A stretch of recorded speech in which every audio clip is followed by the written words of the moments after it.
What's up, everyone? Welcome back to another episode of the Heel Hookers podcast, episode 197. We are back with a whole lot of good stuff to talk about from this weekend in combat sports. We had UFC 318, PFL Africa, Manny Pacquiao return, Usyk taking on Dubois 2, a whole lot of good fun and crazy results. But before we get into that, don't forget to like and subscribe. We appreciate everyone that does. Drop a comment too. It helps out. Let's go. Oh, so much to talk about, so many amazing events and just results. Yeah. But we got to start where it just the most meaningful to us, UFC 318. This was easily the biggest event going on for us this weekend. Motherfucking Maximus Holloway going back up to 155 after his first knockout loss in his career to Ilia Topuria for the 145 title. Just not knowing how he was going to look with his chin, all the questions, taking on motherfucking Dustin Poirier in his retirement fight in his home state of Louisiana. So much on the line between them, BMF title on the line. And at the end of the day, Maximus Holloway, the first one to retain and defend the BMF title by unanimous decision, gets it done over Dustin. Two of the judges had it 49-46. One judge had it 48-47. Ginger, I guess we could start there of just how you feel about the scorecards, because honestly, after the fifth round, I kind of had the feeling in me where I was like, this could easily be 50-45 Max Holloway, honestly. No, yeah, and I get that. I had it. Yeah, 49-47. I was still giving Dustin that second round where he got the knockdown and everything, so added to the knockdown, had a decent sub-attempt with the Gilly. He had to jump the Gilly at least once in his retirement fight, even if he didn't get it. That was easily his most solid attempt. Oh, yeah. That was such a solid attempt. I was like, I swear to God, if he gets a guillotine in his last fucking fight, I'm going to cry. He's like, what the Max fuck? said himself, he's like, I'm not letting Dustin get that bronze statue. He's just like, it's not gonna be me. He's like, you sub me once, I'm not letting it happen again. Bro, okay, that was the other thing. When Max got mount in, what was it, the first round? Right? Or was that the second still? Either way. Yeah. When he got the mount, I'm like, this would be such a perfect moment if he somehow gets a triangle armbar off. Full circle moment. Yeah, that'd be wild if he was able to do that. But yeah, no, I did have it 49-47. I can understand somewhat of 48-40s.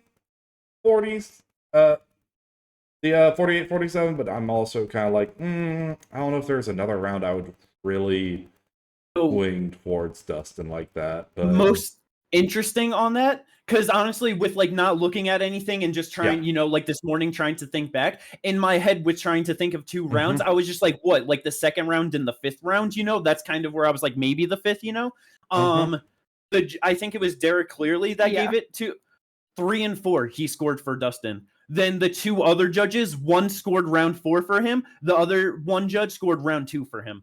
So they were kind of all over the place in what they actually agreed upon in the rounds. So for me watching this, I threw scoring it while watching out the window. I was just, know what I mean? Like nerves were up, like feelings were up. I just wanted to enjoy the fight. I wasn't thining, obviously, after enjoyment was not, that was not enjoyable. That's true. That is absolutely not the word, because I was going through it. I was having, anyway, it was regardless.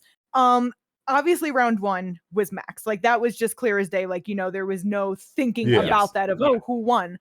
But after that, it was out the window and I really wasn't thinking of scoring in my head. I was leaning towards Max just winning the rounds and winning the exchanges, just doing more. But I will say that I don't think it's the most far-fetched thing, because it's one of those things where we've seen it before. Yeah, Max was landing more, but I feel like the damage started to accumulate him by like rounds 3 and 4, as to where while Dustin was getting hurt with big shots, hit with big shots a lot, the damage wasn't really accumulating like that. So in the moment, ending the round, seeing Max like a little busted up, a little bloody, a little cut, I could see how maybe they favored certain rounds because of the damage, Yeah, I'm not saying that I'm not saying that I agree with it, but I also wasn't like judging afterwards or anything. I'm just like, I don't think it's the most far-fetched thing where you see a Derek Cleary scorecard and it's like, brother, what the fuck were you doing? You know what I mean? Like, I can almost understand. Because with like, even with you saying that, there was a point in the fight where it might have been the start of like 4 or 5, something like that, where, you know, like they show both of them like starting it out, and it was just, you could just see how much more bruised up and like all over the place that Max's like, just damage was compared to Dustin. And I saw that and I was like, oh, like, and I kind of had that quick thought of, I hope the judges aren't like, oh, Dustin's winning, because I was like, I feel like Max is just clearly winning this. Yeah. And like, you know, definitely agree. Like, was feeling that he was winning these like the rounds, but just, you know what I mean, occasionally just seeing like, okay, he did more damage this round, like I'll give him this round. So, you know, rightfully Max should have won and did win. But and then going back to like, you know, bringing up like the chin on him, I'm very happy that we got those questions answered, because clearly Max's legendary chin is gone, in the sense of can't get knocked down, can't get knocked out. You know what I mean? He got, while not accredited with the Justin one, like he gives Justin that credit of like, no, he's the first person that knocked me down in the UFC. Ilya then knocked him out, and then getting knocked down by Dustin. He ate a lot of big shots, so it's just nice to see that it's not the Chuck Liddell situation of he got knocked out, now he's getting knocked out in every fight. Yes, he got dropped, but now he's like more on par with average fighters. It wasn't just one and done, you're gone, you know? So that was nice to see. And I mean, like, I was about to say, and to be fair, their first fight at lightweight between Holloway and Poirier almost knocked him out. He had him hurt real bad. The only thing that saved him was the cage. Like, to be completely fair, like,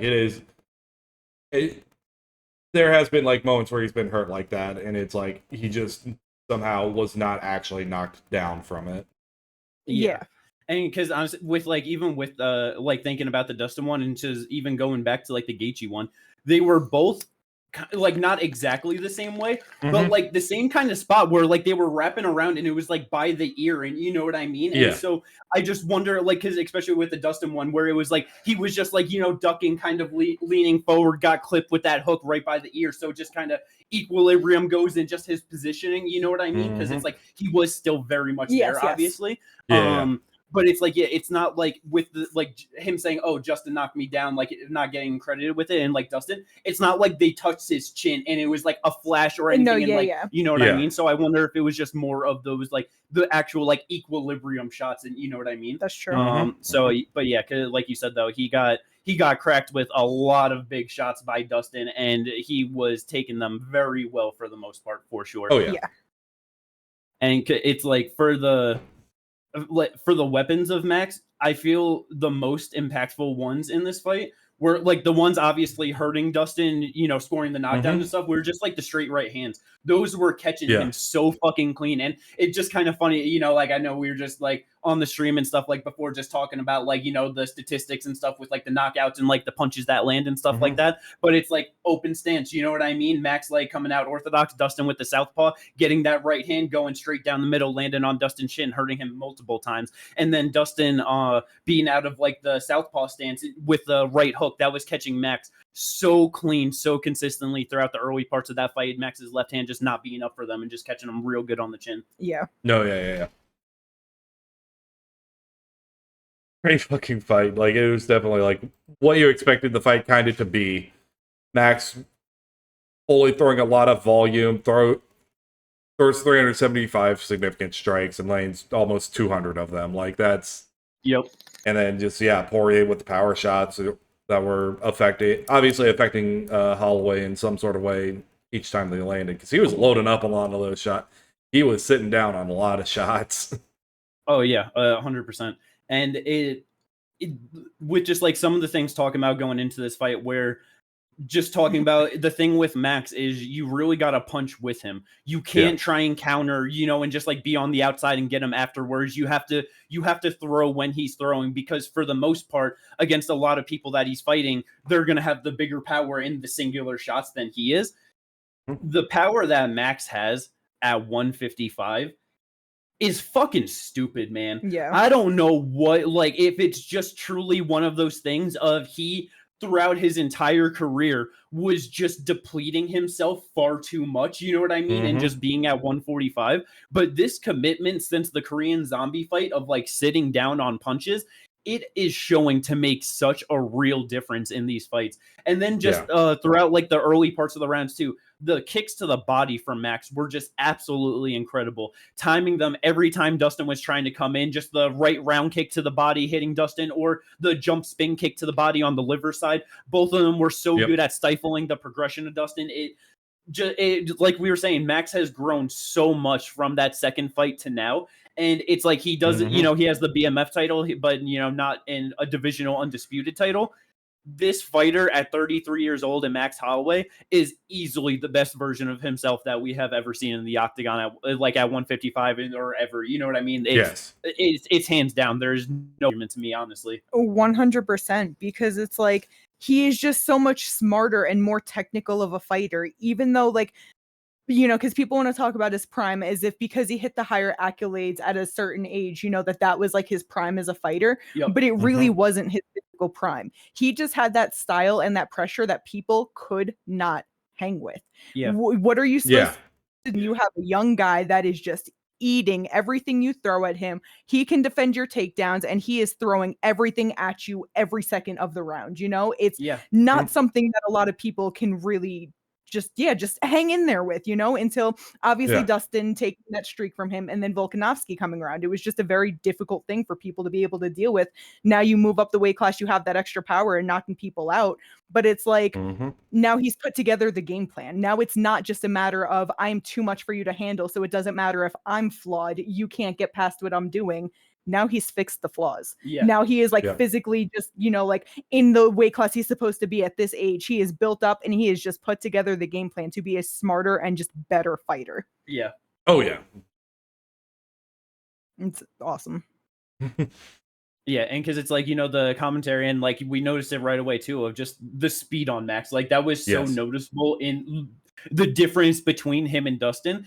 And it's one of those things where, you know, I don't know in terms of like the actual speed and how fast he's going, if he's like faster at 145 or 155, you know, but it just, with you saying of just really being in the weight class that he's supposed to be at and just fully like physically fit for it, it just seems like the speed, it even if it's not as like technically fast as it was at 145, it's still so much faster than the other guys. Exactly. It's going to be faster than the 155ers, and he still like has that added power to it. So it's just, man, Max is going to be a real problem for all of these strikers at 155 pounds.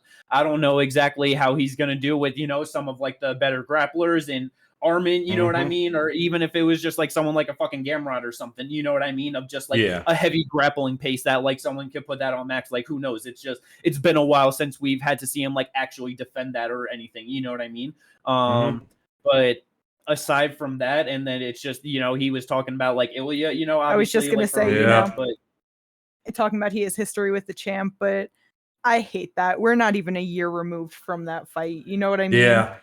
I understand that it is one of those things that time is not going to make a difference. If anything, it's going to be more of a hindrance because while Max isn't old, he's 33 years old. He'll be 34 at the end of the year, where it's like if you wait too long, he will be too old. Do you know what I mean?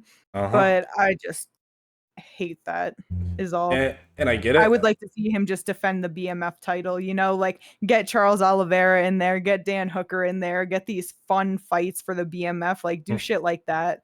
I know he wants the Ilya fight back, but man, I know the weight cut makes a difference, but I feel like Ilya, it's not even about the power as much as he is just very precise. He is going to land that shot on the chin. He is going to land, like, you know what I mean? Where I don't necessarily see it going different, you know? I get it. I get it very much could, but I'm not going to be shocked if it goes the same exact way, you know? I completely understand it. Look, he has history with the champion. He wants to get into a third trilogy. Like, perfectly reasonable.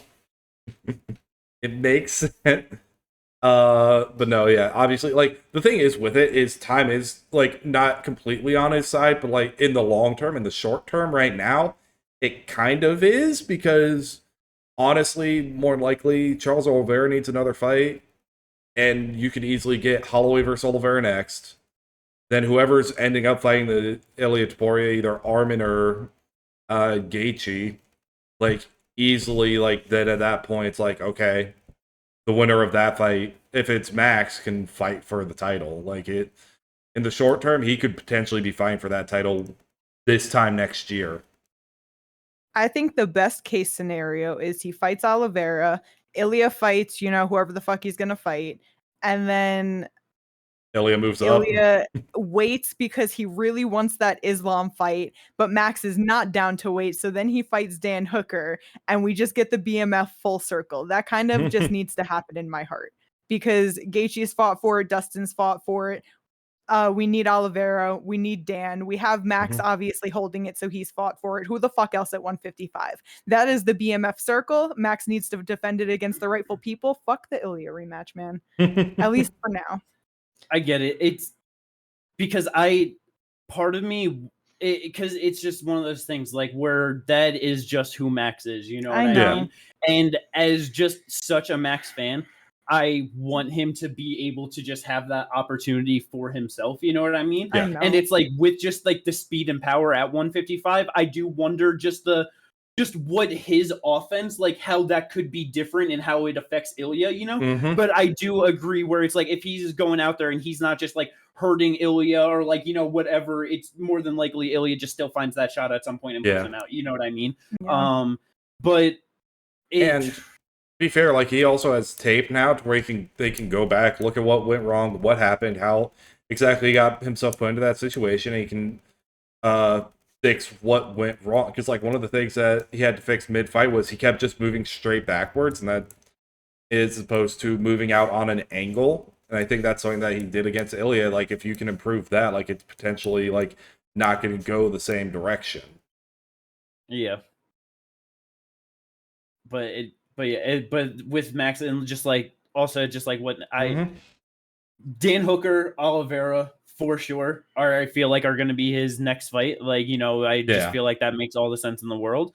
And then I do think that there's just a very good chance that it ends up like, Ilya defends against Paddy, something like that, looks to move up for Islam. You know what I mean? And then it's like you could easily have Max Holloway versus. I feel like more than like just depending on how it goes with Ilya's title defense, you're gonna have Max versus Armin or Paddy for the vacant title at 155. Possible. I feel like that's the most likely outcome for that division and its title.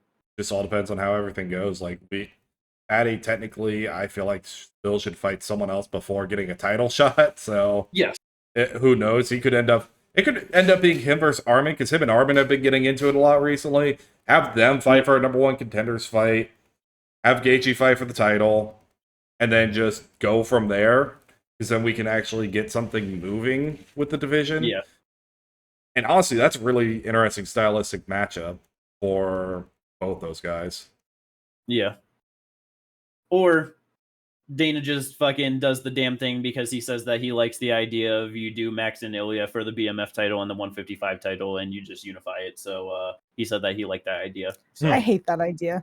The BMF title and the undisputed title are not like equal, I get it. And I don't think they should be treated as equal because it's not about being the best, it's about being the baddest. And that's why I feel like when it comes to like Gaethje and Dustin and Oliveira and Dan and fucking Max, it's like these are guys that have just been around putting on fucking wars, taking on the toughest of tests, just going out there, just fucking taking years off of their lives for our entertainment and their fun of like their love of the sport, where it's like not everybody is like that. When you have someone like Ilya, like he's obviously getting into these dangerous fights, but he's not fighting that war. He is fighting a smart fight. He is fighting a chess match where he's like, no, I'm going to take the least amount of damage and whatever. And that's just being a champion. There's no shit talk behind it. He's too good of a fighter to be a BMF. Exactly. No, exactly. But the BMFs, and not that like Max isn't champion, but it's just he still has that BMF in of him where like last 10 seconds up on the fucking cards. And what is he doing? Stand right here in the middle with me and let's just throw bombs on each other and he just be coming out on top. But it's like 3-0 and the point down. The very much chance that he doesn't come out on top because you're like 10 seconds right here, right now. Let's swing bombs on each other and may the best man win. He has every opportunity to get knocked the fuck out and is deciding to do that. Ilya's not about to do that shit. Like it's those things that embody the BMF and it is not synonymous with the fucking undisputed title. So like I kind of hate that, which is why I want the Oliveira, which is why I want the Dan. I don't want Ilya in there. He's not BMF. He's world champion. man. He ain't no BMF. Nah, that's all. No, I get it. I was about to say, especially in this fight, it was really cool because like they got into something, whatever like happens like right before the 10 seconds, and then Max just goes, "Stop, right here," yep, and just starts throwing. Yeah, man, and it's like you seen the crowd like just as it started, like as the time just started to get closer to that 10 seconds, like everyone just started standing up and like because it's that's what's coming, and it's just, the commentators just like I can't wait for the last 10 seconds, and Max just goes out there, just puts on a fucking nasty combo, doesn't even let Dustin get like anything off in there, forces him to just try and clinch up and grab him, it was Max at 155 is just an absolute beast, man, and I mean, he said that he's down to fight anyone in the top 10. So it's like in Max, like he'll fight a fucking Fiziev. He don't give a fuck. Yeah. He'll fight Oliveira. He'll fight Hooker. He'll fight Ilya. Like anyone that fucking if they decided to just be like, oh, let's do Justin Gaethje again, he'd be like, okay, fine, let's do it. You know what I mean? Yeah. Like he don't care at all. No, yeah. But for real. On the flip side, for Dustin though, ending a 40-fight MMA career at 30-10. Just overall UFC career 22-9, 1 no contest. Like, yeah. What a fucking legend, man. Yeah, man. There have been so many retirements, so many packages, so many emotional moments in MMA where it's like during the stream and shit, it's just like, yeah, you just fucking feel it, get real emotional, start feeling it up, but it's like I don't know, just streaming and stuff too. It's just like, all right, like I don't want to cry, so it's like I'm fucking holding back the tears as much as possible. And it's like I'm always able to like not let anything get through. I just wasn't able to with this one. The tears just started coming. That shit was so fucking hard to just sit there and watch those packages for Dustin and everything throughout that fucking broadcast, man. Yeah. That was like you said, just an absolute legend. I don't know, like it's hard, there's been so many great fighters in the UFC that have like fought a lot of great people and done a lot of great things, but I feel like it's pretty easy to say that Dustin's probably the greatest fighter in the UFC to have never won an undisputed title. The amount of top tier championship like fighters that he has fought and beat and fucking, you know what I mean? It's just truly one of the greatest fighters in just UFC history, a 155 history, you know what I mean? It's like 100%. Yeah, no, that interesting conversation. There's not a lot of them. I would probably still go. I would probably 100% say Dustin, but like I would say Benavidez is right behind him on that. You know what I mean? Like those two are probably the two that are legitimately like the best who have never won an undisputed title. Now, I don't know much of Benavidez, obviously, because going back. Yeah. But I don't know how, like, if this is with him too. But I will say, like, with Dustin, though, I just kind of feel like it's crazy to have over 30 UFC fights and beat generations worth of fighters. You know what I mean? Like, I feel like there's so many guys that start out when they're young and they just keep one specific style, and then you see them beat some people, but then just start falling off to the next generation. Like to hang around in the top 5 for as long as he has and to like be beating the level of competition as long as he has. I don't know where Benavidez kind of stacks up to that. It's very, very similar.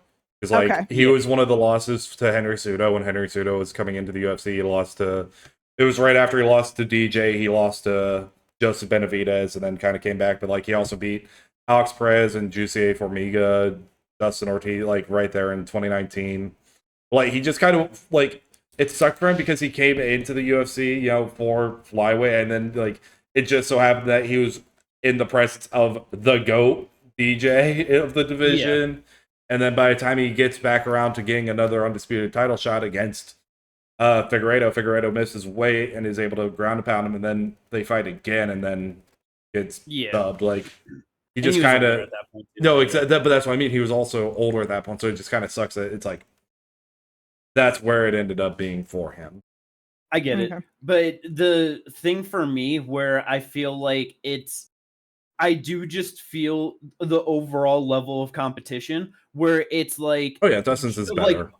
for sure, Benavidez has been a lot of great fighters, but it's like, even if there wasn't like, oh, Demetrius as like just this absolute legend that was going to beat everyone no matter what. Yeah. It's like, I don't like, if there was just like, oh, a more normal champ, whatever. It's like, I don't know how many of those guys he's beat still would have been able to grab a title, where Dustin has beaten so many champions and so many top level guys for a decade at this point. You know what I mean? Like, it has just been so long that he has been fucking people up, and like that, just the highest level of competition. And that's where it's like, because that's where it's, not never getting the undisputed title, not having like title defenses. It's, it's very hard, but it's like, it's just one of those things where like you look at someone like Khabib, it's like he's got 6 top tier wins at 155. You know what I mean? Yeah. Dustin's got way more than 6 top tier wins at 155. Right. You obviously are going to say Khabib's the better fighter, but that's where it's like the level of work that Dustin has put in this division for over a decade is just phenomenal. It's not something that should be diminished because he hasn't had gold. Like, I feel like so many people, like I've just been seeing where it's like, yeah, but he didn't do this. And it's like, brother, do people not understand that there is, well, there's obviously multiple divisions, but there's one division that you're in, maybe 2 if you're switching over at some point. You know what I mean? Yeah. There is one champion in that division at a time. It is the best of the best of the best.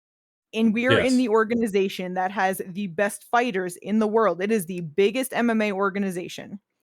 If you are consistently top 5 in the world, even if you're not holding gold, you're not fucking shit. You are one of the greatest fighters. Like, what are we talking about? It's like, I'm sorry that you couldn't win against Khabib or Islam or Charles. I guess you're not a good fighter. Right. Like, it sucks to be in such a killer division where there are so many people like that, where, like, it starts stacking up to a couple of names that you're just not better than. But still, it's like we're talking about literal world champions here, while you maintained number 2, 3, or 4 in the rankings for fucking 10 years, like not that long, but you know what I mean? Like, and over the course of the, lightweight's career, it's had 13 champions. There's a long stint where they didn't have any champion between Pulver and Shirk, but like, and the ones who held it for any amount of like actual decent time are like, the best, BJ Penn, Frankie Edgar, Benson Henderson, Khabib Nurmagomedov, and Islam are the ones who have held it the longest. Everyone else, like Conor, is just dazed because he has no defenses. Eddie Alvarez, no defenses. Pettis has what, 1, maybe 2? A lot of the guys don't even have defenses, so it's just like, it's just one of those things where we're just talking about like, this is the best of the best, and it's just like, when Poirier finally got his shot at fighting for the title, it just sucks that it happened to be against Khabib, Islam. Like, what was he supposed to do? Yeah. Because it's like, after losing to Conor at 145 and like moving up to 155, I'm pretty sure all these guys at the time were like top 15 or probably like just right about there. But like, finish wins over Carlos Diego Ferreira, Yancy Medeiros, Bobby King Green, all in the first round, and a UD win over Joe Duffy. Loses to knockout to Michael Johnson, but then beats Jim Miller, has no contest with Eddie Alvarez, but then gets a finish win over Anthony Pettis, former champ, finishes Justin Gaethje, former interim champ, finishes Eddie Alvarez, former champ, beats Max Holloway, fucking current champ at featherweight at the time, loses to Khabib. Dan Hooker beats him, beat Conor, former champ, twice in a row, loses to Oliveira, beats Chandler, title contender, loses to Gaethje, beats Benoit, a 5-fight win streak, all finishes, favorited at the time, was supposed to be like this step up, next. You know what I mean, to get the, and fucking goes out there and just shuts him the fuck down, goes to fucking war with Islam and brings him into one of his toughest fights that he's ever had in the UFC, ends up losing, but there's no fucking shame in that, and then loses to Max in another title fight. It's like, overall, his title fights, it's like, technically, he is 1-4, with the one interim title win, but it's like, best of the best, man. Just incredible. Yeah. So what a career for the Diamond. Yeah, it is. It's man, it fucking sucks because it's like, for so long, 155 has just felt very jammed up, because you have the top 5 of guys in Oliveira and Gaethje and Dustin, where people were just having a hard time breaking through. Fights were getting hard to make because you can't just have these guys fight random contenders. Obviously they did the BSD one or the Fiziev one with Gaethje, but you know what I mean? It's guys were not making their way in to get past there, and it just felt like things were stagnant. And it was damn, soon enough people will start to retire and things will thin out and things will move again. But now that we're here, it's I don't necessarily want it to thin out. No, let Dustin and Gaethje and Oliveira and Max and all these guys fight each other forever. I get it, man. I was about to say here soon, because Dustin Poirier's retired, he's gonna be taken out of the rankings, so we're gonna have someone new in the top 15. Islam's moving up to 170, so he's going to be taken out of the rankings here soon enough. So that's going to be another person in the top 15. And then Gaethje, if he's true to what Ali is saying, he retires because he's not getting a title fight, another person into the top 15. Yep. And even if he doesn't retire, it just kind of seems like a one more type of situation. You know what I mean? Ilya's probably only going to be in these rankings for probably a year or a little more. You know what I mean? So if the 2027 lightweight rankings are going to look so crazy. Yeah. It's going to be a whole new world of lightweight. Who knows how much longer we're going to have Charles Oliveira. You know what I mean? How much longer we're going to have Benny. Moicano.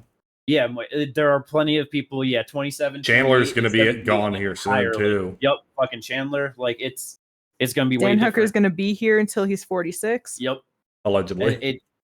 It really does just suck that it does just kind of signify the end in the change of the old guard of the lightweight division, because they were the best guard. Yeah, man. We're never going to have a lightweight division so stacked and so violent, so consistent at the top of the division like we did for the last decade. It's just not gonna happen, right? Because I feel we see guys and we'll make the little jokes of, oh, lightweight is in safe hands, but the major difference between these guys coming up that still put on that true to 155 war is they lack the top of the world talent. So it's they're in there, they're down to war, they're down to scrap, they're down for some sloppy fucking violence, but it's nothing that is really about to bring them into the top 15, Some of them are young, so who knows? We might get the situations where it's we've watched them go, say, 4-3 in their first 7 fights and really tough fights or whatever, and they might get their shit together and be the next one on a 10-fight win streak. You know what I mean? But as of right now, it just seems we have a lot of guys true to the violence of it, but they haven't necessarily well-rounded their skills enough to get them to that top tier of 155, No, I for sure get it. It is just one of those things where it's been weird because none of the new guys have been able to really sniff the old guard of the division, and it's what is going to happen when they that's what I'm saying, when they get to now being in the top 15, what is this going to look like the next 10 years? What is lightweight going to be like? Because it's just some of the guys I'm okay, this is going to be, these guys are very interesting, but then other ones I'm just man, I don't know.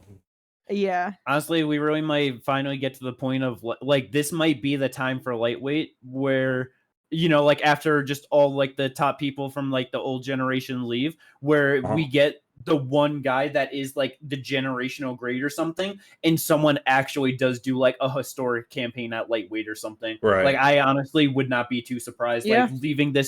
Leaving this era of lightweight, I feel it's going to be the best time for it to happen. That's true. No, yeah. It's just fucking Nazim Sadikov, some shitter, it is just actually just one of the best fighters, and then it's just grab fucking 6-7 title defenses type shit or something, because he's the one person I think of when I think of the next level of 155 and moving up. It's he is tough as shit, he is down for a war, and he is good. Yep. Extremely well-rounded. Yeah, we have Nazim, we got Roofy coming up. Shit, at this point, this might be the perfect opportunity for Usman or Magomedov to come over to the lightweight division. This would be, I'd love to see that. Yep.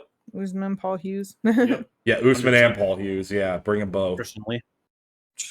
Yes. Adrian Lee. Caden Tyro. Pump the brakes. Give Adrian Lee Islam right now. No. He's up to Islam in the second round, right? There's not. I know. But yeah, there's definitely some more people that the UFC could pick up from different promotions that they've obviously been very active on doing that, So yeah, definitely fucking shit. Saladin Paranese or something if they're able to get him from KSW. I was about to say that's another one that would be really good. Yep. So yeah, we'll see what happens, but I think that is enough time on the main event. That was definitely a while, but let's go. We got a lot to go into with the co-main event. We got so much. A Dustin Poirier retirement trilogy with that. It's like you gotta give them respect the love and respect they deserve. But talking about giving the love and fucking respect they deserve, everybody can now shut the fuck up about our boy, not your boy, our boy. Because we're the only ones who believed.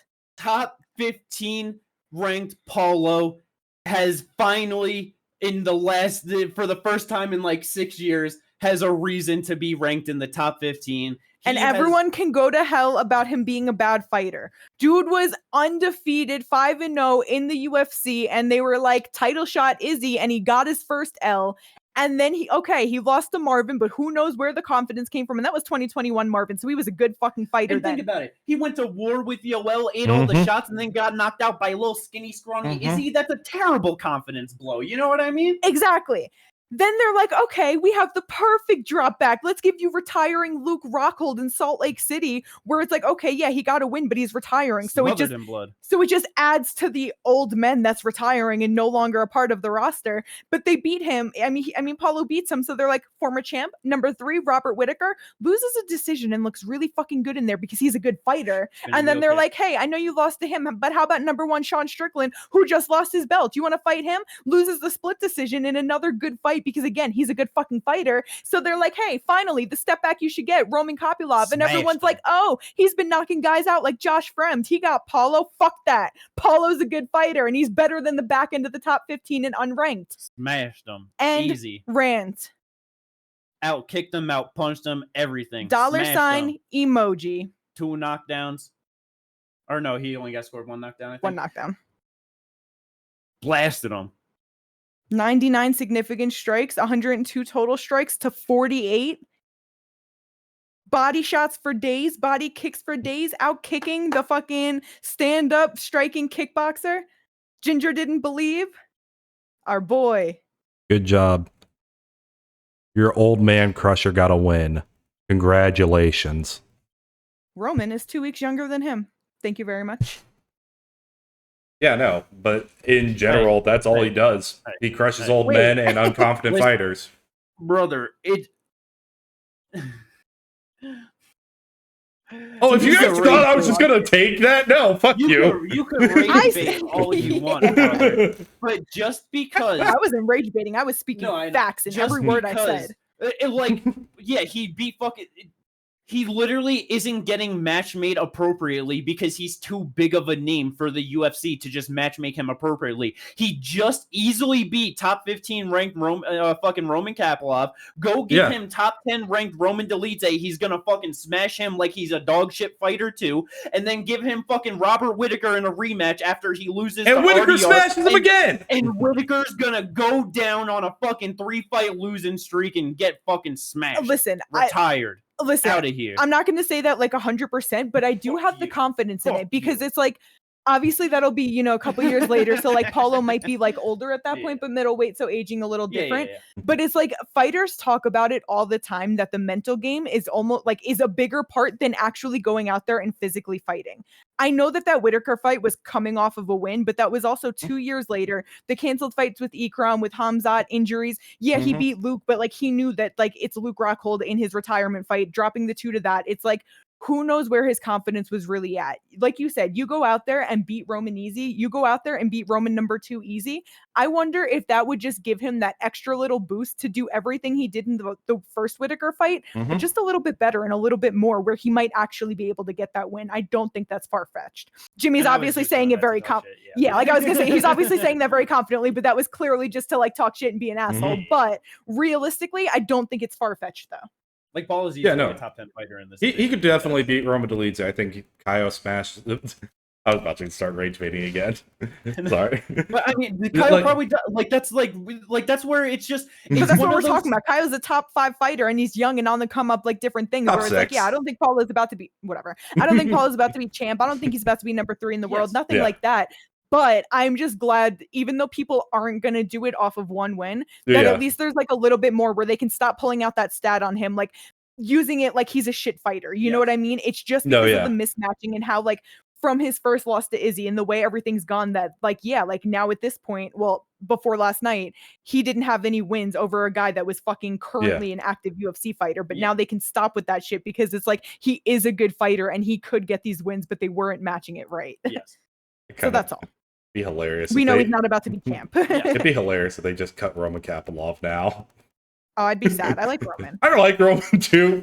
It'd be hilarious. Just, no current top 15 win. No current wins.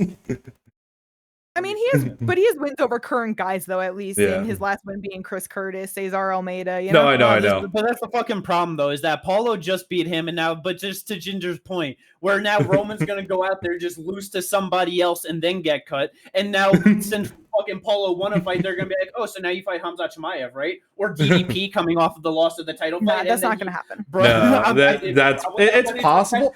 If anything, no, you want to know what it will be? Like, it'll be Jared Cannonier coming off of a potential loss to MVP, and that is it's not as bad, but like Cannonier can still crack. Yeah, it's a tough fight for sure, but that's not as bad. Yeah, I would like that fight, honestly. I feel like that would be pretty solid. I actually think Paulo Costa is able to win that one. Yeah, I think at this point that Paulo would get it done too. Jared's a bit too old at this point, I think. Now, 2 years ago, you asked me that? Ooh, Jared probably beats the fuck out of him. Yeah, the Jared that showed up against Marvo, you know what I mean? Yeah. Molly whops him. Yeah, for sure. But anyway, I feel like back to this fight, you know, just in general, it was just a really good fucking fight. Yep. Paulo, he was just doing really good with his fucking strikes, and it was awesome to watch him actually be able to do this. They were just standing up essentially the whole time, like, you know, because it says that Paulo went 0 for 2 on takedowns, but they had to have been the most half-ass shots because I hardly remember them. The third round. But either way, it's like he was just doing so good. He had really good leg kicks. He was just doing really good at kicking the body. And I feel like that definitely just slowed Roman down kind of immediately, you know? Because it was like the first round 7-7, but in the second round 18 of 22 to the body, like just doing really good at mixing it up on him. His total 34% to the head, 41% to the body, 24 to the legs. Great fucking mixing it up incredibly. He got the knockdown in round 1, so it's like obviously with the headshots he was landing impactfully too. It's not like just some small pitter patter and then staying back and like, oh, let me kick the shit out of you, you know? Like this was a good fight. I loved it. Looked absolutely incredible. Yeah, no, he looked really good. Like I can't lie about that. Roman Kopylov looked like not good though. Like that was the thing. Like I really don't know what was going on mentally with Roman Kopylov, because I know that they talked about on commentary like he's had confidence issues, and he's talked about that before. So it's like one of those things where it's like, okay, yeah, this dude just got thrust into the co-main event of a UFC pay-per-view where Dustin Poirier is retiring. Like that, that's got to play a huge factor into this whole thing. So it'll be really interesting to see how he bounces back from this and what happens. Some sports psychology would be really good for him. Yeah, like I hope he can bounce back well from it, because it's like I do enjoy Roman as a fighter. Like he is really solid, he is exciting, and it's like he might not be a top 10 guy, but that doesn't mean that he's not good. And I like, you know, with you bringing that up, it's like you could totally see it in just his mannerisms and everything, that he seems shy, he seems reserved. So I really hope that he doesn't take this too hard, where like it does end up like, you know what I mean? But like he has lost before and bounced back, like, you know, getting choked out by Anthony Fluffy Hernandez, going on the 2-fight win streak to get into this Paulo fight. It's like he like, so I do believe that he can, and I hope he can, because he is very solid. All of the shit that I'm happy for Paulo, that doesn't mean that like, oh, I hate Roman. You know? No. And with you talking about just like, you know, the confidence and stuff, and like in just like the mindset like of what he was thinking in there, it's because it's like with, you know, just not expecting Paulo to be able to like outkick him and just be able to do as good as he did on the outside, where it's one of those things. Roman is just a kicker. That is primarily what he does, you know? So it's one of those things where you want to crowd the kicker. And even though Paulo wasn't putting on like the same kind of pressure, like in the movement and pushing him back, like Fluffy was to break him and just roll him over like that, there was just a lot of activity, a lot of strikes going. So it's just that same kind of thing where I wonder if it was just like, like, for him, it's like another step up in opportunity. And then right away, it's just you have this guy putting on a lot of fucking shots, a lot of pressure. And it's like, I can't get my shit going. Yeah, Paulo doubled his significant strikes, 99 to 48. Like, and then it's like the third round, you know, Paulo looking a little bit slower. He's starting to get a little bit more tired. Roman was like trying to go a little bit more, but just a little bit too late at that point. You know what I mean? And just, like you said, just want to see him bounce back. Definitely want to see him keep doing good. And just, and it's one of those things where it's like, I know the UFC doesn't do it, but it's like, you got a good fighter like that and shit. And it's like, he's struggling with confidence issues a little bit. It's like, maybe help the guy out a little bit. You know what I mean? Like, let him go on like a bit of a streak before doing this again. You know what I mean? So it's like, he's 34 years old. Like, you know, like you said, he's never going to be a top 10 fighter, an extremely fucking solid fighter though in the middleweight division. And just, he keeps doing good. Hell yeah. Yeah, like I said, like I was saying before the podcast, I think him versus Jung Young Park is a really good fight. Just put them on a smaller card, just kind of. I think you just like that's definitely one where he can knock out the Iron Turtle, but I feel like he could easily run into a lot of the same problems of just the pressure and the fucking relentless grappling. No, and I get that, but like the thing is, like he is still going to more than likely be a top 15 guy because Paulo is only ranked number 13. He was ranked 14. Yes. So like you kind of have to give it to someone who still deserves to be getting a shot into the rankings, and the Iron Turtle is kind of one of those guys right now. So it just there's not a lot of guys who, unless you want to give it to. I do get what you mean though, because it's like the Iron Turtle's like just like going back to look at it because you know initially I was like the Iron Turtle, but like he's 9-3 in the UFC, his 3 losses. Fluffy was able to choke him out, so you know grappler just got the best of a grappler. Andre Muniz was able to get the split decision because again Andre Muniz is a fantastic fucking grappler, so he lost the split decision there, and then RoboCop knocked him out on the feet. So, but also RoboCop an amazing grappler. Yes, he doesn't necessarily use it, but he is. So he has the ability to defend it. That might actually be a bit rougher, but I get it. But it is that step back where kind of got to do that. And you have to do it with someone who, like, again, just makes sense because you can't do certain fighters doing it. Like I could maybe see maybe on a 2-fight win streak, Edmund Shabazian maybe getting it. 2-fight win streak, Bruno Fajeda. Those are, and that's the thing. Like something like that where it's something where it's like, okay, you can get someone giving getting that opportunity, but it's also just a favorable thing. It's like, come on, brother. If we were about to give fucking Calvin Cade or Kyle Nelson, we could do a little something for RoboCop, you know, or not RoboCop, like in Roman Kopylov, you know what I mean? Don't give him RoboCop. No. But yeah, so just good shit for Paulo. See what happens with Roman. This fucking next one, wow. Yeah. Tell me your thoughts about this fucking shit, Ginger, because D-Rod got a fucking decision over Kevin Holland in this one. What a fucking war. Dude, D-Rod, it was a war, but I was just sitting there bro, this isn't adding up to Kevin Holland math. This isn't a huge fight. He's not a huge grappler. How the fuck? He wasn't shitting the bed in this one. That's what I mean, though. Apparently, fucking crack. Because in 27 UFC fights, this was the first fight that Kevin Holland had ever gotten knocked down. Yep. Yeah. No, I know, but that's I'm he looked really good in the first. Obviously did everything right, and then just that second round just getting cracked, and it's just bruh, you have a reach advantage. Why are you jumping in the way you are? I get that that's a lot of his style, but there's a way to. There are times to do it and times not to do it. And apparently against D-Rod, that was not the time to do it. Now, he also knocked him down. I thought he was about to get the finish in the third round. I was like, please? Yeah. It was a little frustrating watching him keep trying to grab that tie clinch and go into the jumping knee. Because if he would have just kept with the steady pressure of punching him out of there, he might have, he actually could have done it. But I also understand, and I'm not trying to take away from the fact that Kevin was exhausted. Yes. It's straight up and down exhausted. Yep. Yeah, because when me and my dad were watching, I was just sitting there, when he got him up against the cage and he, landed that uppercut that really hurt him, and then, he tries to go for I'm like, dude, body shots right now. He will drop him instantaneously. Yeah, but it's like I think he was just really hurt. Yeah. Getting dropped in the second round like that, like twice. Oh, yeah. And then just getting hit with those big bombs. I just feel like he was actually like out of his element, like adrenaline rush, maybe a little hurt, just like not all the way there and exhausted, where it just was like he had him where he could have finished him, but he didn't have the ability to finish him in that moment. You know what I mean? Like, yeah. I was also surprised that he was not able to get any like front, like even able to lock in any type of front choke, whether it be the Doris guillotine, whatever. Like, D-Rod was just all over it. Like, before it is even able to happen. So like D-Rod has been working on defending the front chokes and all that. So good on him. He's now going to be top 15 in the welterweight division, which again I'm like on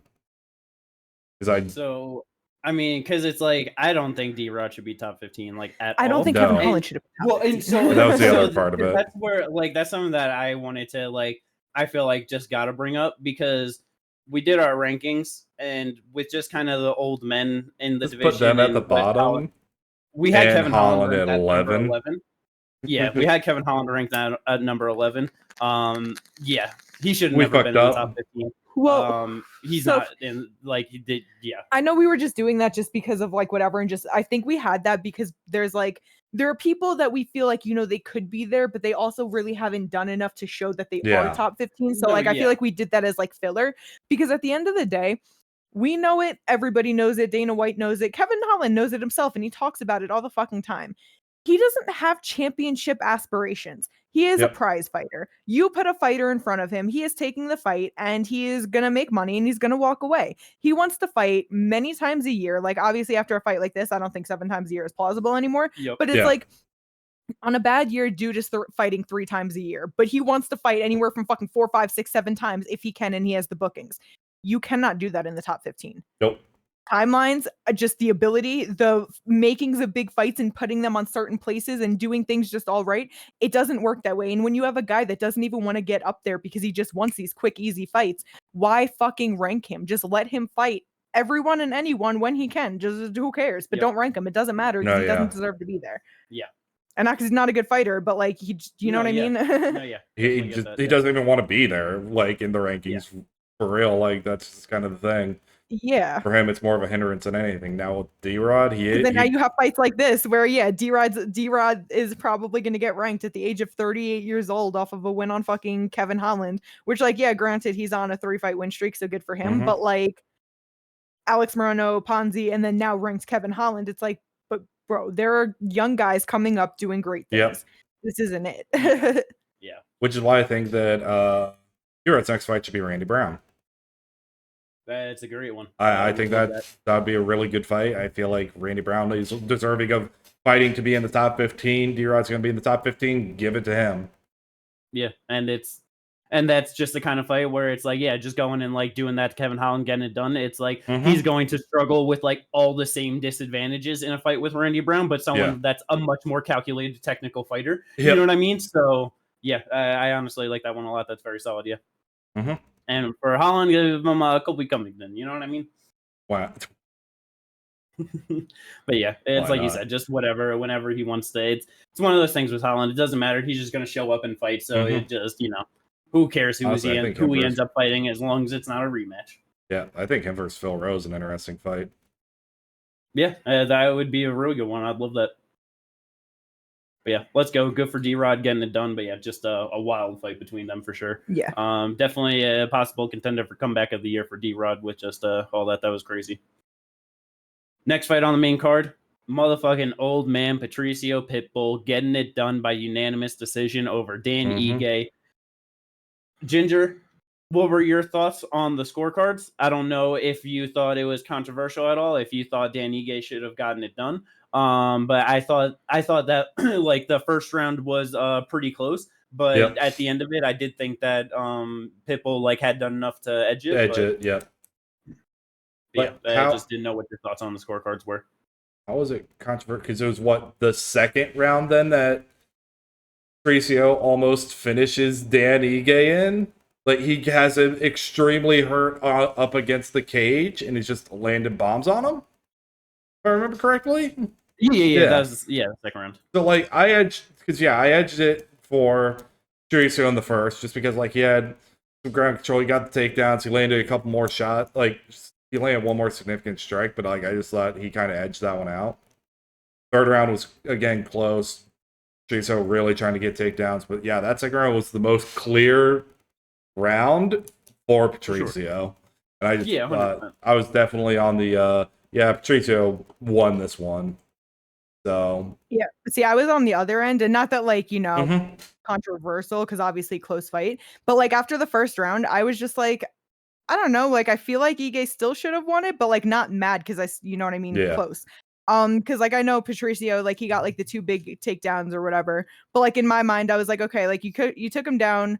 He got back up. You held him in a cradle position for a little bit. Like I know the numbers are showing that like he landed like one more significant strike, but in the moment, it just looked like Ige was doing more, like not seeing all of the shots which were landing or missing. You know what I mean? And so, I'm sorry, real quick, because it's like total strikes. Ige landed 3 more, 10-7, but he also attempted 32-13. Exactly. So that's what I was just going to get into. Sorry. No, you're good. Was that like, you know, not seeing in the moment what exactly was landing, and like the few shots that landed, they did look kind of big, where it was just like, okay, you know, like seeing him throwing 32 to the 13 in total that Patricio threw, knowing that, because I feel like a lot of them were like kicks too. Yeah, 3 to the leg, 2 to the body, which were leg kicks, and then 2 to the head. So him throwing a couple kicks and then getting a takedown, or like a couple takedowns and just holding him, I was like, Ige struck more efficiently. Like I just feel like technically speaking, he, like again in the moment, you know what I mean? Like assuming that more of those strikes landed, I was just in the opinion that Ige should have won that round.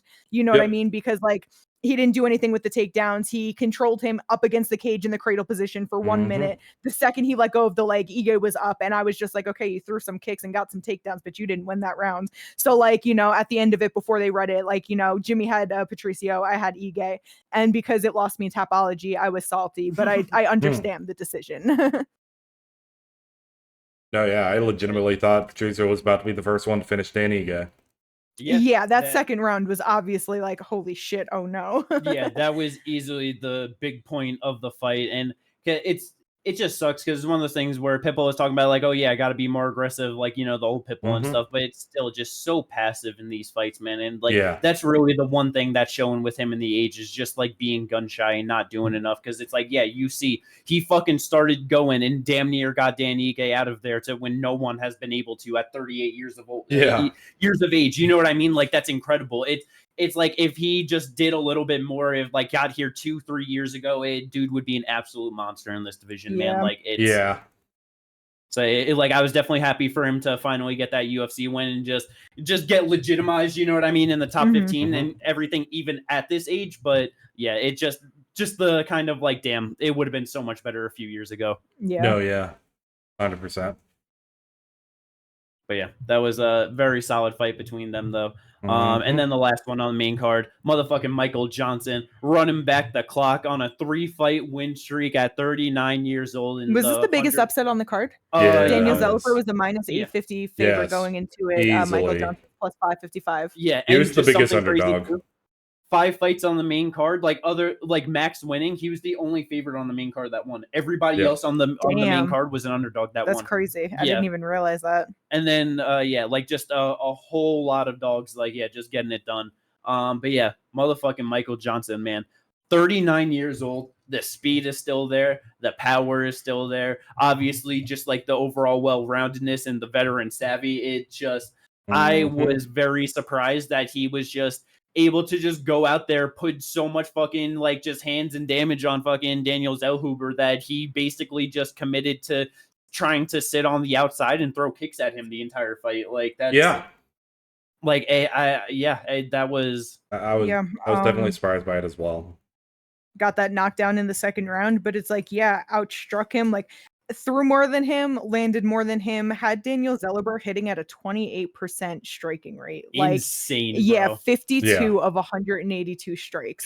Not that Michael Johnson was so much better at 41%, 80 out of 195, but still, it's just like, just crazy that, like you said, at 39 years old, just all that there, Zellhuber, talking shit leading in, and Michael Johnson saying like, man, I'm gonna teach this young buck what it means to be in this division, and like, what it is like hanging with guys like me, and he sure fucking did.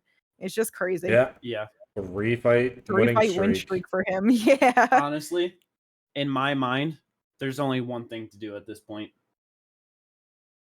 You give him an opportunity back at the top 15, and you give this motherfucker Michael Chandler. Book it now. Michael Chandler versus Michael Johnson. Listen, I thought you were going to say some dumb shit, and that's actually not some dumb shit. Because while like normally I'm like, bro, there's no reason to bring like these old men into the fucking division. Where it's at right now, we can afford to do it, and it would just be awesome for him. And what a fucking insane fight. Like, that it has gotta be the craziest, fastest like fight between two guys that with a combined age of like fucking 80 years old. Do you know what I mean? Like, that's like it's crazy. Yeah. That's actually a fight I didn't even think about, because I was thinking to give him Ludwig Klein. Cool, that's a rough one for him.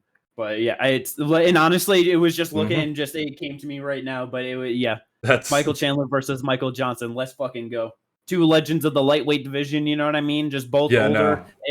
I'll admit when you said like you said, there's no point to bring them into the rankings. But it's like, bro, a 3-fight win streak, just doing that to Daniel Zellhuber. Fuck it, let him have the opportunity. Yeah. I was about to say, you were saying let him have an opportunity back into the top 15. I thought you were about to say BSD. I was like, no. Nah, Chandler. That's the fight to go. It'd be so good. But yeah, UFC 318. That fucking main card was pretty damn incredible. A whole lot of fun going on. Hell yeah! And the prelims.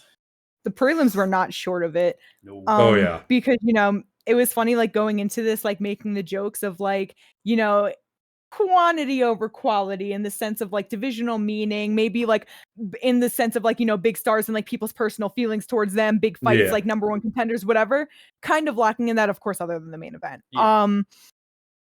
But it's like looking through it, just the confidence of like, no, this is gonna deliver though. This is gonna be a fun fight card. Like, while it might not have all those like big feels of normal pay-per-views, it's like it's gonna be a fun event. And boy, did these prelims deliver like that. Oh yeah. Yes. All the bonuses handed out on the prelims, fight of the night, and 3 performance bonuses. Yeah. Yep.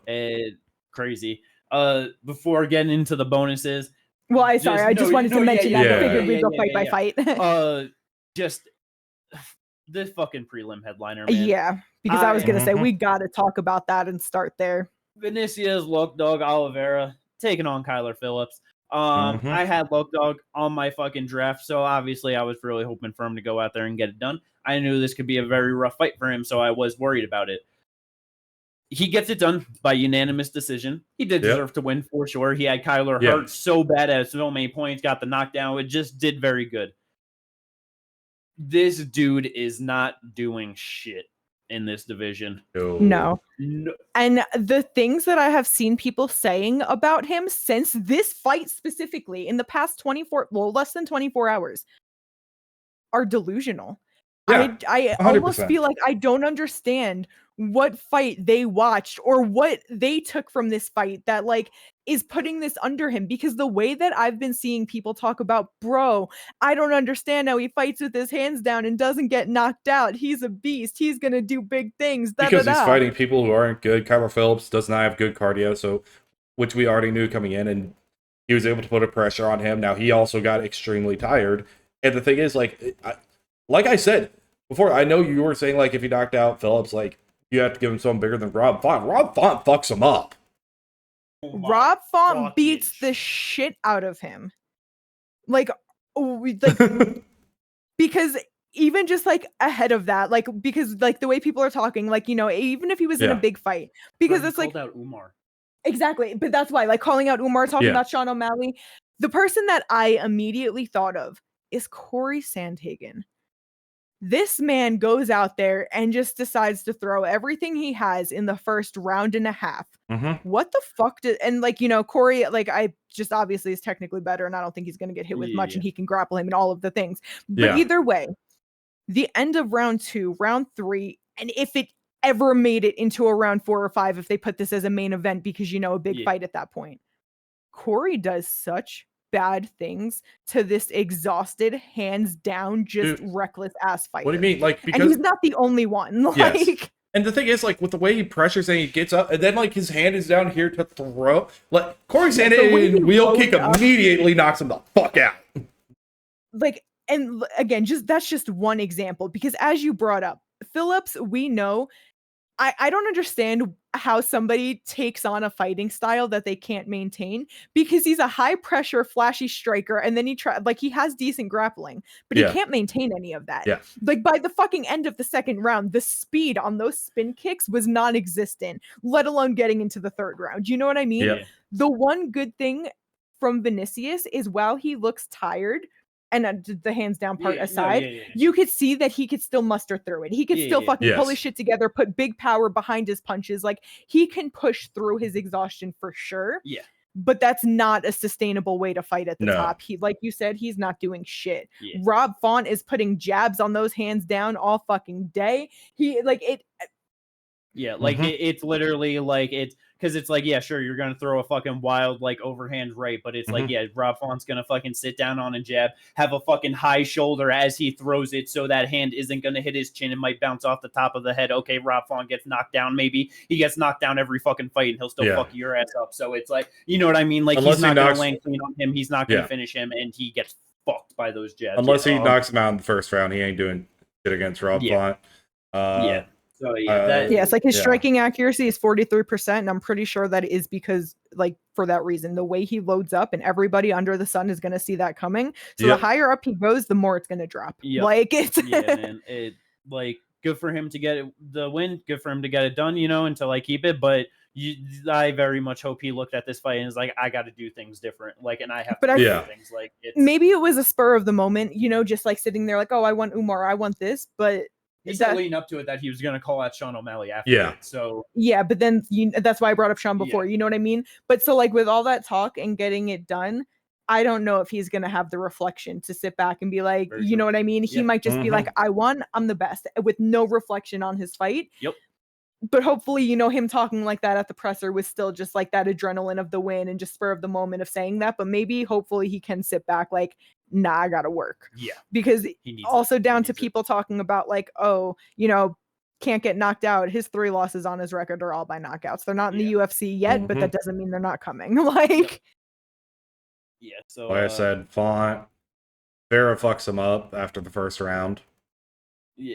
Like, anyone above Font, like, it's like, we're not even like, there's just no entertainment of it. It's one of those things where it's like, I mean, it's like one of those, if you're just looking at it of like, oh, pure fun or whatever, it's like, like, it was like fun, it was entertaining. But from the, like, especially on my draft one and like prospect wanting to see him do good, it was just such a disappointment and a letdown through it of just like, holy fuck, man. And even for Kyler, where it's like, you're such a good mover, you're such a good striker, and it's like, like, I get that he obviously has big power, and I can't even imagine what those shots on his chin were like making him feel like, but it's like, to just like be so like nervous to engage and to just be like, I have to stay so far away and not to be able to like see through the such loaded up obvious shots. It would, like you said, just better fighters, man. It's just, I don't even care to see it. Like, and I think that comes down to, like I said, the unsustainability of Kyler's cardio for his style. Like, he really needs to work on that. And then for Vinicius, like, the thing with both of them, it's like Vinicius about to be 30 years old. Kyler just turned 30. They own, like, you know, 5 years to work is a lot, but it's also one of those things where it's like, dude is 23-3. Kyler not as many fights with, 16 fights. But it's like, it just feels like this is how they fight. So Kyler, I'm not surprised in, but with Vinicius just not losing a UFC fight, like you said, looking at him as a prospect and like, oh, what can he possibly do in this division? Being almost 30 years old with 26 professional fights and still fighting like this into the top level of the UFC. I know it's only his third fight, fourth fight. I just don't see much differences being made is all. I feel this is how he fights. This is who he is. It's like, yeah, like you can maybe tweak a couple things, but like this is just how he is gonna be. Yeah.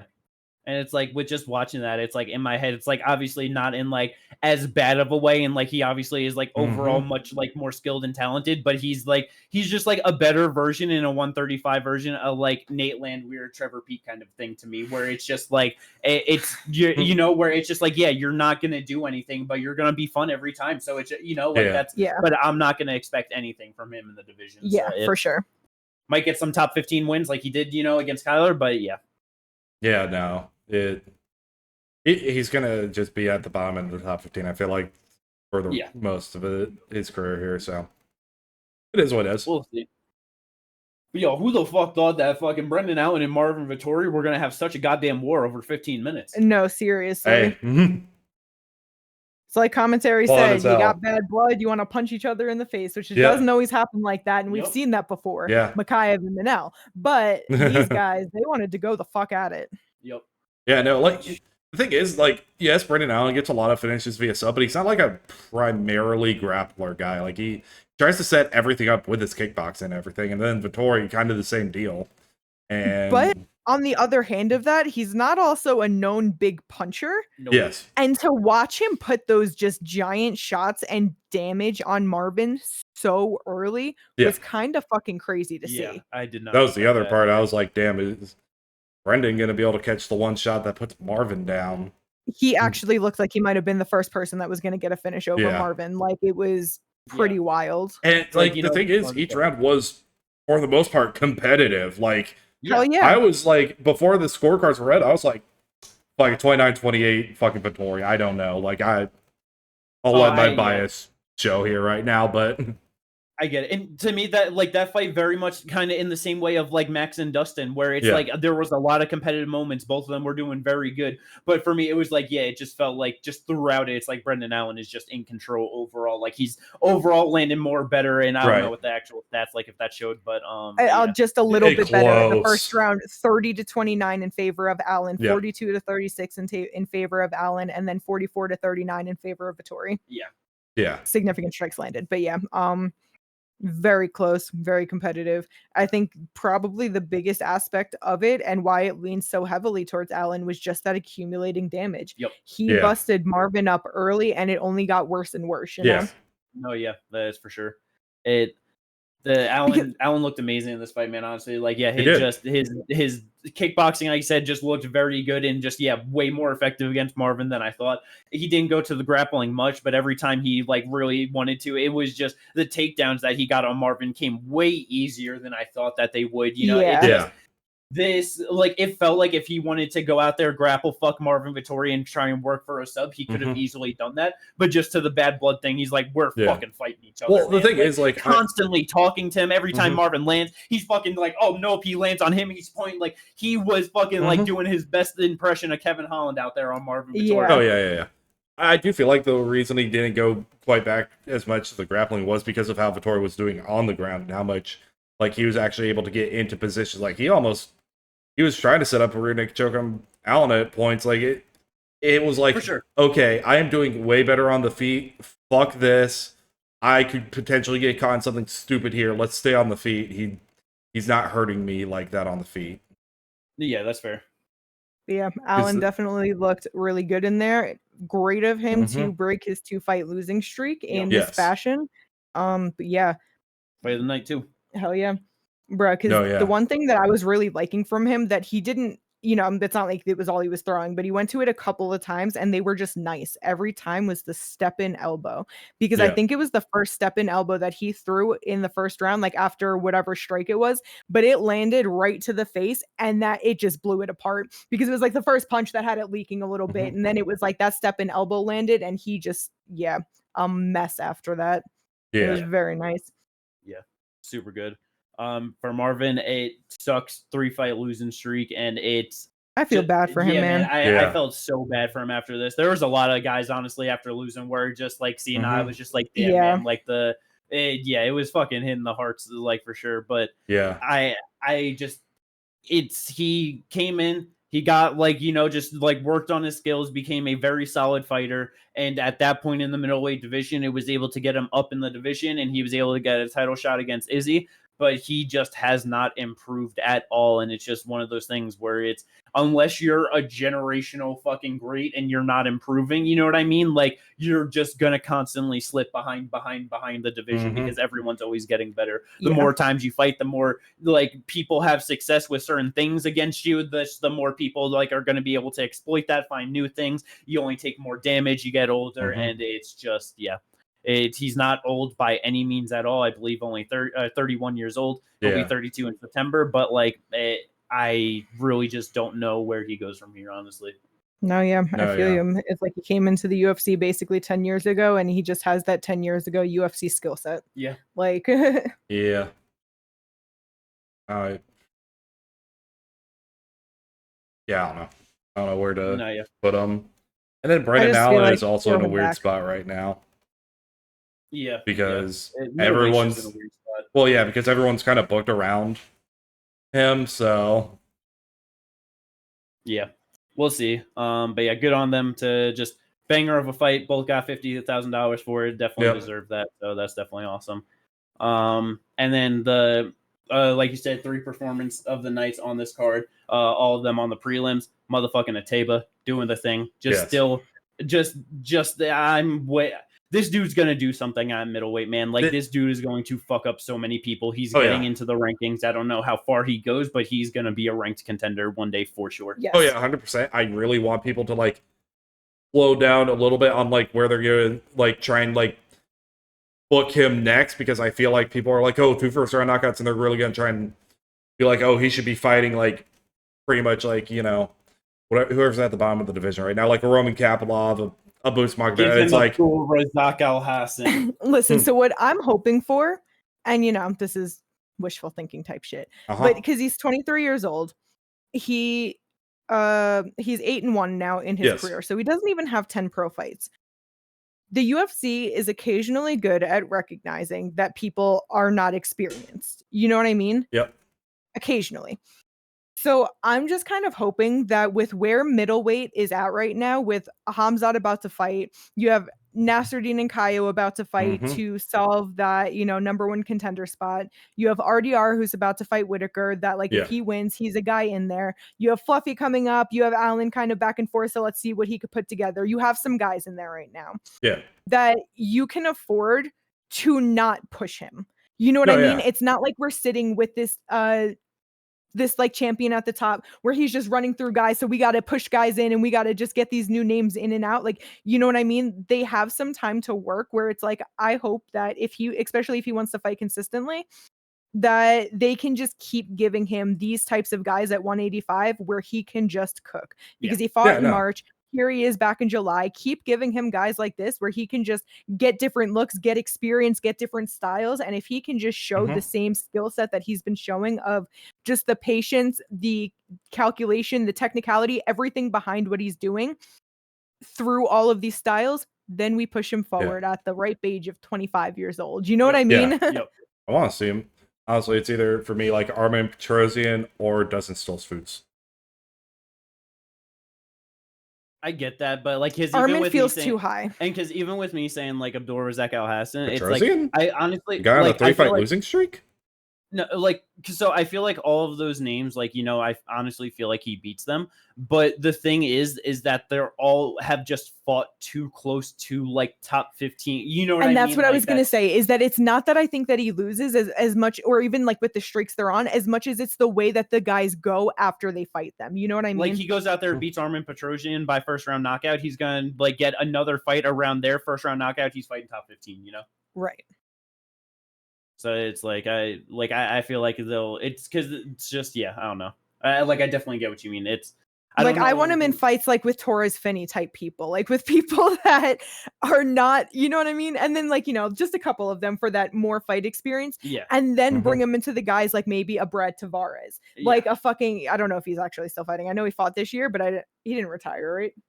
I do not remember. He's just old in my head, so he's going to be a guy that every time I think of him, I'm going to question it. But you know what I mean? Shit like that. Give him fucking Ryan Loader off of The Ultimate Fighter after he got knocked out by Azamat. Like shit like that, you know? I get it. And then after a couple runs, then you can give him, your Edmund Shabazian or your Andre Muniz or your, I get it, yeah, like you said, 23 years old, under 10 pro fights, no need to rush it. Perfect world type shit, though. Yep. And then the last performance of the night, our girl, Carli Judice. Not the last one. Islam Dulatov. Sorry, I forgot about that. Yeah. A lot of finishes, so they gave it to all the knockouts on the prelims.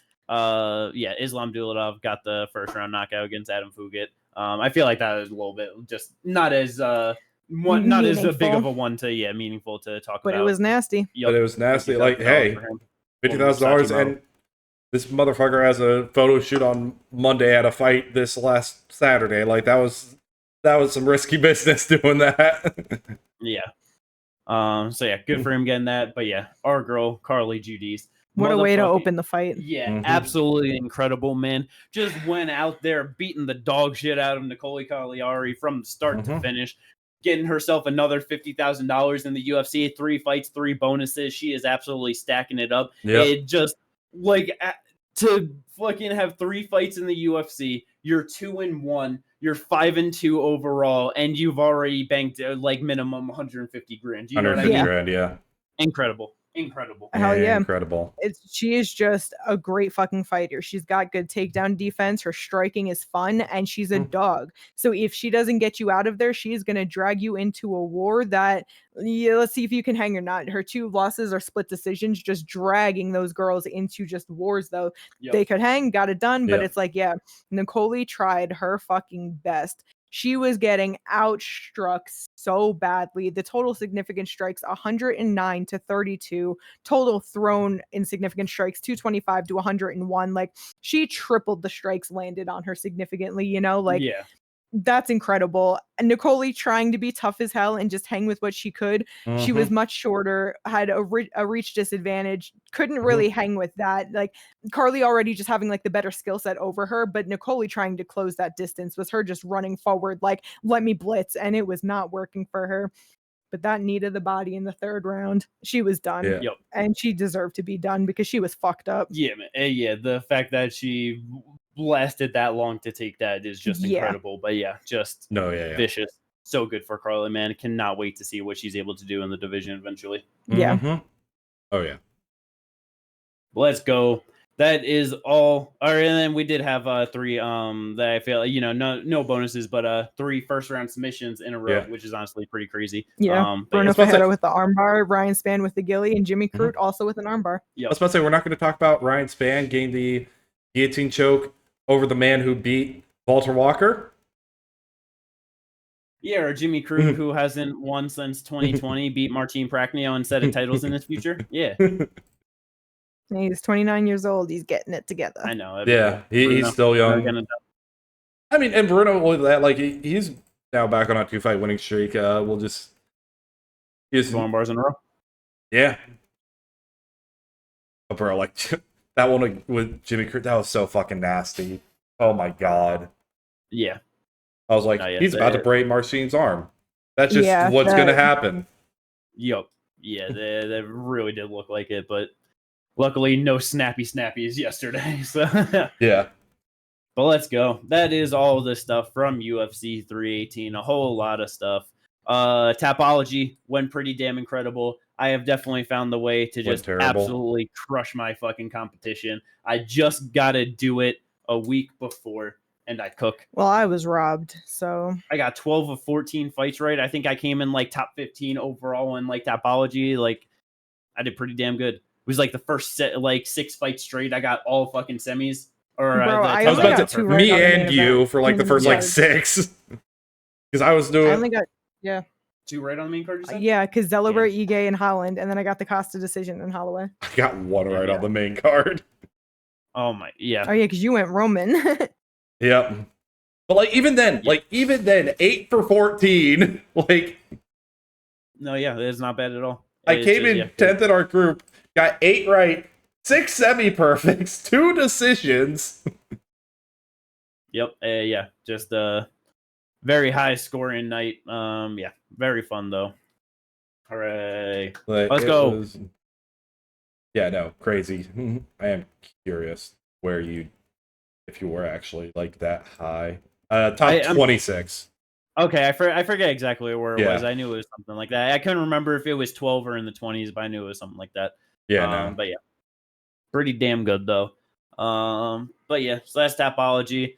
We did have some boxing this over the weekend too. Motherfucking Usyk versus Dubois 2. Man, that shit was so great to see. It really was. It was a good fight from the start. They were just going after it, not like too tentative at all. Just both of them trying to find their shots.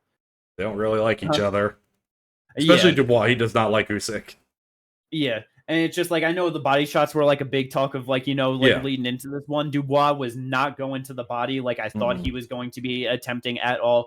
Usyk obviously was just going high and low just constantly. The footwork was on point. The defense was on point. It was just so goddamn good. And then that fifth round goes out there, hurts them so bad, and then gets the knockdown. And then that final finishing sequence, just the double jab, left hand, misses on the right hook as Dubois was throwing a hook, and then just comes back. When they showed the replay, like he missed that right hook, and you just saw it in his eyes of he saw that kill shot, and just so much faster than Dubois ripped that shit and finished him, man. Vicious. Yes. Absolutely vicious. Just 3-time undisputed heavyweight champion of the world, man. It is incredible what he's been doing, and I'm so happy I've been able to watch such a small part of it. Yeah. The one thing I would say I don't like is the stare down with Jake Paul. Yeah, that shit was fucking dumb. That was dumb. I saw I think it was Tyson Fury. He was just like, oh yeah, fucking Jake Paul can go and knock out Joshua or whatever. And it's it was after the what the fuck? Oh my god, the Tyson fight with Jake. That Usyk was like, I'll throw my name in the pot. Like, he is down to give it to him because he knows, he's like, I'm a real boxer. I'm in my prime as a real boxer, and I'll beat the dog shit out you. Yeah, and he'll get best in the world. And it's like, get his name out there to a whole different audience, and he'll get paid. I couldn't even imagine, like, because I'm pretty sure Canelo's like making like $120 million to fight Bud, like from fucking Turkey Al Sheikh. Like, it's like literally like, bro, I can't even imagine how much money fucking Turkey would like guarantee him with a fight with that. Like, it just,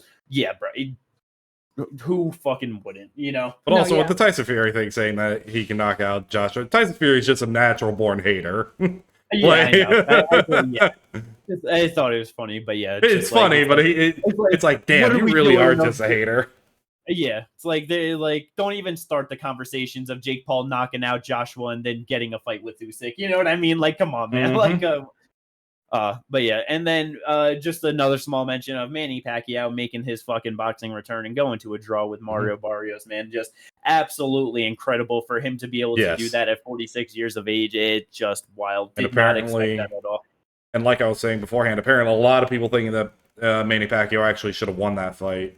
Like, that's kind of insane. Like, yeah, you said that Barrios was 34 years old. Tapology has him at 30. I definitely saw on the broadcast that said 34. Maybe it was a fuck up with the broadcast or something, but I was gonna say, like, saw 34 at one point. That's 16-year age difference instead of 12. Okay, no, Tapology must be wrong because Wiki has him at 34. Okay. So sorry, because I was gonna bring up again, like, oh, he did it against a 30-year-old, but obviously 34 is still great, still 12-year difference there. But yeah, Tapology has that fucked up. That's there's a huge difference between like if it was like a 12-year difference between 18 and 30-year-old, there's a much bigger difference between a 34 and a 46-year-old. Yeah. But yeah, so just crazy. And then one thing that I just thought was fucking cool too is just like having the broadcast on, seeing fucking Mario like in his locker room and shit. Had fucking that Mexican OT and like there with him, then walking out to his song Barrio. I was just like, damn, that just worked so perfect. I was like, it makes sense. But yeah, so that was some good fun. And then last thing to talk about, we've had so much to talk about. PFL. They had their card in Africa. Honestly, so much of that shit was just really not that fun to watch, and it was just very lackluster. I'll just be honest with that. But at the top of it, motherfucking Costello von Steenis gets himself a 5th round rear naked choke, putting Johnny Eblen to sleep. Down on the scorecards, 2 judges had it 3-1 going into the 5th. 1 judge had it tied 2-2. Absolutely incredible for him to be able to do that, pull it out, become the first one to defeat and finish Johnny Eblen, and second fucking Spanish champion at like a high level MMA. Yeah, absolutely incredible, man. No, yeah, it was fucking awesome for him. And just like good on him for being able to hang on for so long and keep like the cardio management throughout everything he was doing to find what he needed in that last round, because Eblen had nothing. Yeah, and that's exhausted. And that's not something new. It's like Eblen slows down at the end of his fights, but he usually he does enough to win at least the first 3. So it's like, if you're not finishing him and he's winning 3-2, then everything's fine. But it just wasn't fine here. Then Costello took full advantage of the slow down Eblen, and 9 seconds left on that clock. You could see that Johnny did not want to tap. He was fighting the hands, and then like it almost looked like he was going to, but that could have just been his hands coming down because they kind of came and just out, and the ref was on it. So good on that ref too for not letting him sit there choked out for too long. Yeah, I was about to say, I saw the highlight on Instagram because I was driving to my parents' house when this fight was happening. I sent a message, and I thought these two were fucking with me when they sent he got the rear naked choke 9 seconds left in the 5th round. I'm like, ain't no fucking way. And I look, I'm like, motherfucker. Yeah, crazy being able to pull it out. Absolutely awesome. So I'm definitely gonna assume they go to that rematch, but we'll see. They haven't got anything else. Of course they're going to. Who else is at 185 in that? Give Costello Fabian Edwards. But I'm pretty sure he's fighting Rosta for the tournament title. I was about to say. It's just funny because that would still be a rematch because he has a split decision win over Fabian. That's really funny. It wasn't 2020, but you know what I mean. Yeah, that's hilarious. Let's go. Let's go. But yeah, and then Dakota Ditcheva gets the unanimous decision win over Sumiko and Inaba, but holy shit, that was not the fight I was expecting. No, it was not. Because first of all, Sumiko, she is like 3-4 inches shorter than her, has like a 5-inch reach disadvantage. Dakota is Dakota. We know exactly what she does. You know what I mean? Like, she is knocking people out. She is just a great striker. And Sumiko's like, all right, I need to just run forward. I need to back her up the whole time, and I need to run forward, which wasn't necessarily the worst game plan. No. Because we got to see Dakota striking off her back foot, and not good. No. She is not that type of person that can find her shots while moving backwards. So that is like a big, okay, that's like a flaw we have not yet to see. But then it was the way that every time, like, Dakota was just so willing to like, okay, I just need to close the distance. And my answer is I'm going to grab the tie clinch and then just start ripping knees, which isn't bad, but it was the only thing she was doing, which was like, do you not have another plan? Or do you just see this as the answer in this fight specifically? Because she's so tough, she keeps running forward. You might as well keep her here, rip the body, try to slow her down type shit. You know what I mean? Right. She did seemingly also break her hand at some point in the fight. So that's another notable moment of like, not sure when that happened. She made a point of it in the 3rd round and she had been doing that the whole fight. So maybe she heard it earlier and it started bothering her later. Who knows? A lot of things, but definitely a surprising fight. Yeah, because I forget if it was in the 2nd or 3rd round, like when I actively started to like be like, okay, you know, because like obviously just noticing like how she was just grabbing the clinch. But like whenever I started to like, okay, let me actively pay attention, there was literally not a single time where Inaba was coming in throwing punches and Dakota ever threw a strike to counter. It was always to just grab the tie clinch. Like if Inaba was pushing forward just with movement, you know, she'd step back, throw punches, kicks, whatever. But if she committed with punches, she never countered one singular time. And it's obviously she's very tall, she's very physical, strong, that fucking going to the clinch, ripping her apart, did so much damage, the way she was able to whip her around in there, like it's a lot of good work. But if you literally don't have the ability to just counter someone like at all, that can very much just cause problems if you come to the UFC and just start fighting certain people. Because that is just like, I don't think that it's like the most concerning thing given how good overall she still is. But that is definitely something where I'm like, okay, now like I really need to see you in the UFC fight the best girls in the world consistently, and I want to see how these styles actually match up. Because because like so far, like from what we've been watching with her and like, you know, her PFL Europe into the PFL fights, it's like she is just overwhelmingly better than these girls. She is just like putting on a pressure. She's walking them down. She's landing big shots. She is finishing them. She's getting them the fuck out of there. Taila Santos, you know, going into the second round, you know, showing her a little more.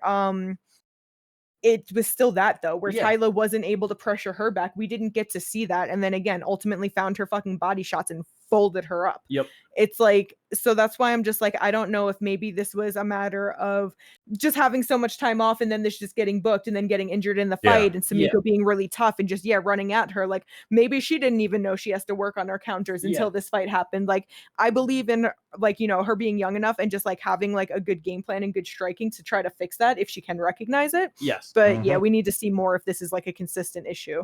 But the problem is can we see more to see if it's a consistent issue or she's just going to get people she's going to run over? That's a big issue in like with the PFL because it's like who is the next person who's going to fight Dakota? And also if she did break her hand, like we don't know when she's also going to be able to come back. We gotta wait till that all happens because like we've seen like Dan Hooker, like Dan Hooker, Stephen Wonderboy Thompson, Arnold Allen, they all constantly break their hand, like, and it takes them a little bit to get back into it. So but and I'm sorry, I was just gonna say real quick where it's like with just to, you know, like coming to the UFC, Erin Blanchfield is the perfect fighter to me to test to like whenever she does come over, if there is like any real growth in that, because it's like, obviously we know all the flaws that like Erin has, but it's like she will at points decide to just commit of throwing punches and going forward. And that is exactly what Inaba did. So it's like, if literally Erin is just like, I'm going forward, throwing punches, pressing you back, and all Dakota is going to do is grab the clinch and start throwing knees, obviously she can find success, but Erin is going to grab her legs and go for a takedown. That is something Inaba like attempted 0 points throughout this fight, and that is just something for me where it just it adds to like, okay, how does this actually work against the higher level women? Someone like that, and I know like when we were watching the fight and all that, you were saying you want, Katie, you were saying that you want Jessica Andrade to stay at 115. I completely agree with that. But like someone like a Jessica Andrade who, you're going to grab that clinch, but with her power, just throwing like 4 body hooks in a row, like how are you going to react to that? Well, because like what I was going to say, like, you know, with Dakota and like even with like talking about these as flaws, like obviously like not being able to counter is a big flaw. And like, you know, going to like that one thing, I would say that they're still not the biggest flaws. No, you know what I mean? Like when we talk about Erin and her flaws, those are like real hindering flaws there. Dakota's flaws are something that I think would still work against someone like Erin Blanchfield, for instance. Because she's gonna run in and she's gonna be tough and she's just gonna be throwing stupid fucking shots and not like stupid power, but literally just stupid like 1-2s at you, like, you know what I mean? I feel like even if Dakota was like, okay, I can't counter, but let me just grab you, bring you in close, and she grabs a clinch, even if she did start ripping knees and Erin tried to grab it, I don't think Erin's wrestling is good enough. Dakota's big, Dakota's strong, Dakota has a strong clinch. I don't give a lot of these girls the actual ability to just grab that leg and take control over her. You know what I mean? I get that. I feel like that's something that she could still, you know, and she also like dealing with somebody that is more grapple heavy like Erin, she might grab the clinch and start ripping elbows instead. You know, like it's not like her only weapon in the clinch is this, but she was landing big shots on Sumiko. Sumiko's not going down. She's just swelling up. What is Dakota going to do? All right, fuck it. Let's go to the body. You know what I mean? So it's like, still be smart with Erin. I wonder if she, like, you know, she's a smart fighter. She might recognize Erin's a grappler. I just need a bink and it's elbows for days now, you know? But that's why I just want to see it. Because for sure. I just don't think that her flaws are detrimental enough. And that's what I was trying to say before, where it's like she has them, but it's like they're not bad enough where it's like she could still easily run over these girls. But that's where it's like I'm more interested now because there was just that glimmer of something. You know like what something I mean? had happened. So I totally do get that. She went from like, oh, you just are seemingly a perfect fighter that is just smashing everyone, you know, that could beat anyone. But now it's like, now there's something. And that is why you have to that's why you just fight and you have the experience and you fight different styles so you can just learn and grow. No, but with Natalia and Erin and Jasmine and them at the top, I'm still fully on the page of leaving Jessica Andrade out of this. Yes. No, yeah. No, I was just, it was more so the style and like someone with that, I can understand the style. Like that's what I'm saying. Like, I'm not saying her specifically, but also like, because I've seen people saying like, apparently there's rumors that Juliana Pena might be moving down to 125. I feel like that'd be fun.